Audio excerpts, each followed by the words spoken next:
How long have you been at this school? I'm junior now, but last year I spent in the United States. In the United States? Yeah. It sounds like a bit of a British accent. Yeah, I know. It's a long story. The place I lived was in Berkeley, so it was really mixed up. All the people from Asia, from Europe. I feel people there are pretty open-minded. I have been to some smaller places like Nebraska, Wyoming. People there are like, they will be like curious about you. So they may feel, oh, you look really different from us. Were there some kind of common questions you were asked in America in those smaller towns? They may ask, do you eat dogs? I was like, no. But what kind of view would you like people in other countries to have of China? I do not like to judge people about their opinion, but I think they should be open-minded at least. When you're asking the people from that place, be open-minded, be acceptable to all the answers you might get. Do you speak any English? No, I don't. Do you think that it is important for English people to learn Chinese?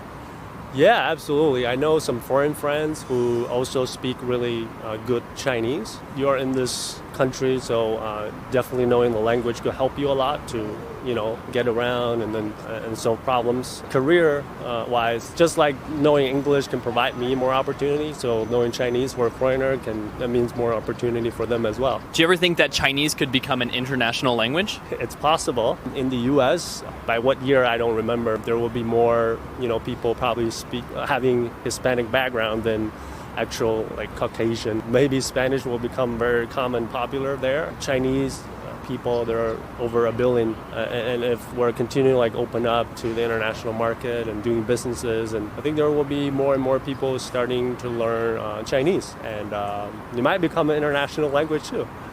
Cool, I like it. What's your name? My name is Le Yi. What's your English name? Le Yi. Perfect. Why is your English so good? I just said one sentence and my name. How can you know my English is good? How's your Chinese? 还可以. Wow. Yeah, that's pretty good. So do you think that learning English is as important as some Chinese people make it out to be? I don't think most of us are going to use English as a kind of skill to work, to communicate with English speakers. So why do you spend so much effort to have good English skills? Focus on something you really like. Why is your English so good?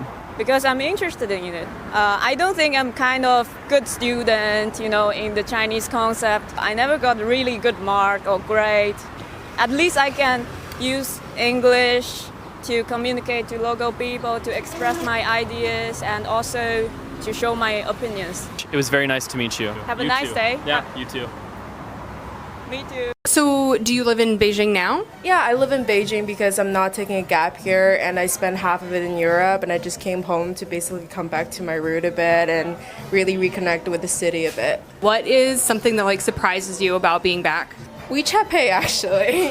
Yeah, I'm just always surprised and amazed about how internet and how people are relied on just one simple app, which is fascinating, but it's so convenient. When I was in the US, I was so annoyed because I had to bring my wallet with me, have my credit card with me, and I was like, we need WeChat Pay. Do you think that any Chinese person can learn English to the level that you? I think we are very hardcore when it comes to English, and the younger generation, they're working really hard these days. So yeah, I think anybody can do anything if they really put the dedication to it. I actually started learning English, not gonna lie, by watching The Lion King. That really built up sort of my interest in English.